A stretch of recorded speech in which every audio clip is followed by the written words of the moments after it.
This machine puts out almost 4,000 megawatts of power, enough to light up 5 million homes. This new style coal burner has found a way to process and burn an old style fuel. Drax burns up to 36,000 tons of coal every day. That's 26 train loads. But Drax doesn't burn chunks of rock. It's not explosive enough. So it converts the coal to dust. The coal dust is now an explosive fuel, lit up by propane and oil burners. This coal, dust, and air mixture burns at over 2,000 degrees Celsius. 10 stories above the flames, inside a network of steel tubes, water transforms to high-pressure steam, hot enough to melt lead. Drax is now ready to generate some serious electricity. The steam heads to the turbine hall. So, burn coal, boil water, make steam, and spin 300 tons of stainless steel at Mach 1.6 to create 23,000 volts of electricity. Ons is nou in Markus 9. So die storie, as jy nou tot hiertoe by ons was in die eerste 6 hoofstukke, was dit nog baie vinnig, en baie wonderlike goed het gebeur, en duiwels is uitgedryf, en siekes het gesond geword, en mense is gered. Dit was net, wauw, wonderlik. En dan kom jy in hoofstuk 7, en ewe skielik kom jy te vinnig om 'n draai, en bam, is jy in hierdie muur vas. En styer jy terug, en dan val jy so half op die grond, en dan, as jy weer jou kop by mekaar vra jy, wat het nou gebeur? Weerstand. Dit was hoofstuk 7. Hoofstuk 8 was, okay, daar lê jy nou dissie van die hou wat jy gekry het, so kom ek vertel jou. As jy agter my aan wil kom, moet jy jouself verloon, jouself haat, jouself afskryf, dan na my toe draai, jou kruis optel en my volg. Imitate me. En wees gewillig om die prys te betaal. So, dit raak nou hardcore, né? Jy het gedink aan die eerste 6 hoofstukke, dit is net lekker man, as jy vir die Here wil lewe, is net lekker, as jy vir die Here wil werk, is dit net lekker, en ewe skielik is daar kwaai weerstand, en daar lê en die Here sê, kom ek sê vir jou, as jy regtig agter my aan wil kom, dan moet jy die prys betaal. So, dit was tot by 8. Nou kom ons in hoofstuk 9, en nou vertel die Here hulle, hoe hulle dit gaan regkry. Hoe kry jy dit reg om ten spyte van al hierdie weerstand en al die goed wat rondom jou gebeur en jouself moet verloon en vervolging moet deurgaan en die Here moet probeer imitate, hoe kry jy dit reg? So is 'n baie belangrike les wat die Here hulle hier leer in Markus wat nogal so kort is, spandeer tyd hierop, want die onderwerp is crucial vir volgeling van die Here. Julle lees verse 14 tot vers 29 en hy leer hulle, hoe word ek 'n imitator van die Here? Hoe gaan ek staande bly? Hoe kan ek in oorwinning lewe? En die les gaan oor geloof. Nou, wat het jy nie al alles oor geloof gehoor nie, né? So in Markus 9 vertel hy hulle, hoe werk geloof? En dit is baie belangrik, want hy vertel hulle in vers 23, want as jy glo, sal er absoluut niks vir jou onmoontlik wees nie. Dis wat ons wil hoor, né? Niks is onmoontlik nie. Maar hy sê, as jy glo, is absoluut niks vir jou onmoontlik nie. So die les wat ons moet leer gaan oor geloof. En die storie is eintlik baie aangrypend julle. Want in vers 24 kry jy die verhaal van die pa, want jy gaan nou die storie lees, as hierdie pa wat hierdie kind het, wat deur 'n duiwel getreiter word, en duiwel besete is, en die disippels kon niks vir hom doen nie.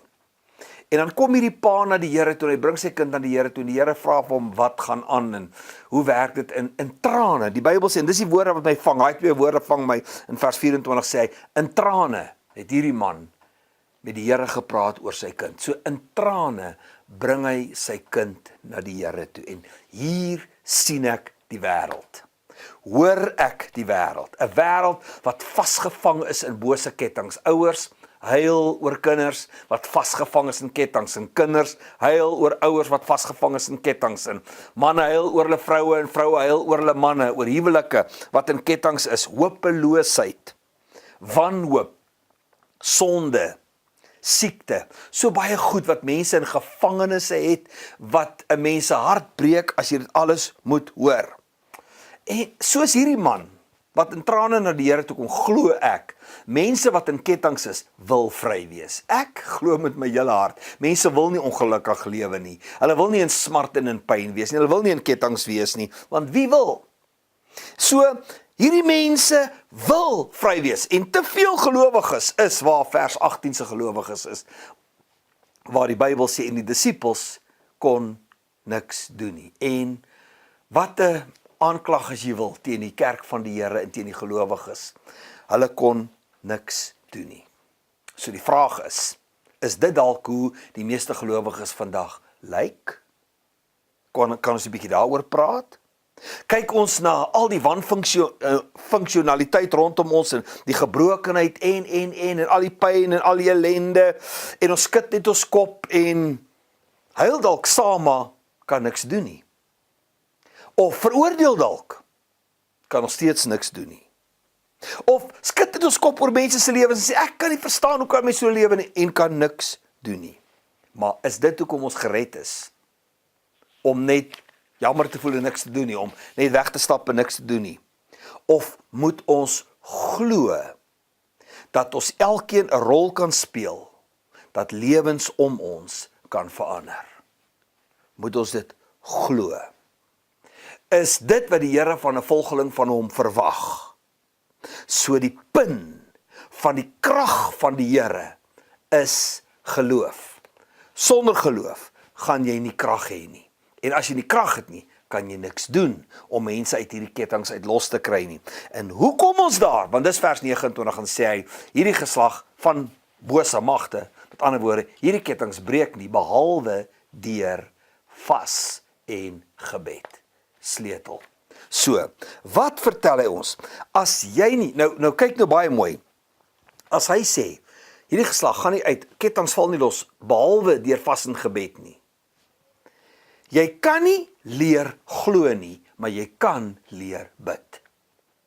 Want die disippels kom na die Here toe en vra hom, leer ons bid. Hulle vra hom nêrens ooit, leer ons glo nie. Maar in Lukas 11 vers 1 vra hulle hom, leer ons bid. As jy nie glo nie, beteken dit, jy bid nie. As jy nie volhardend kan glo nie, beteken dit, jy vas nie. Bespreek dit 'n bietjie, praat 'n bietjie daaroor. As jy nie leer bid nie, is jy kragteloos. As jy nie vas nie, is jy kragteloos. So, geloof kom deur die woord van die Here. As jy woord bid, wek dit geloof op. En as jy geloof het, is niks vir jou onmoontlik nie. So, ek sê weer, as jy nie glo nie, beteken dit, jy bid nie, of jy bid nie reg nie. En as jy nie kan volhard in geloof nie, beteken dit jy vas nie. So, wat van hierdie werksopdrag vir hierdie week? Wat van julle doen hierdie week as 'n groep, 'n Ester vas, vir mense wat op julle hitlist is? 2. Wat van in hierdie 3 dae van vas, bid julle gedurende deur die middernaguur vir mense wat op julle hitlist is? Dis wat julle moet doen. Onthou, Ester vas begin op die middernag van die eerste dag tot by, so as jy op 'n woensdag begin vas, begin jou Ester vas Dinsdag, Woensdag se middernag, tot by die derde dag, 12:00 die middag. En middernag is tussen middernag en 3:00 die môre.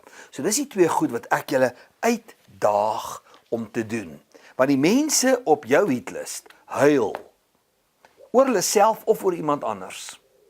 Kom dalk na jou toe vir hulp om gehelp te word. Kan jy? En as jy sê, jy sukkel, as jy soos hierdie pa sê, ag Here, help my tog net. Doen hierdie ding vir hierdie week. 1, julle vat 'n 3 dae vas, besluit watter 3 dae, of vir mense op julle hitlist, nie vir jouself nie, vir mense op jou hitlist. En 2, in hierdie Ester vas, bid deur die middernag vir julle hitlist en laat weet my wat die Here vir julle gedoen het.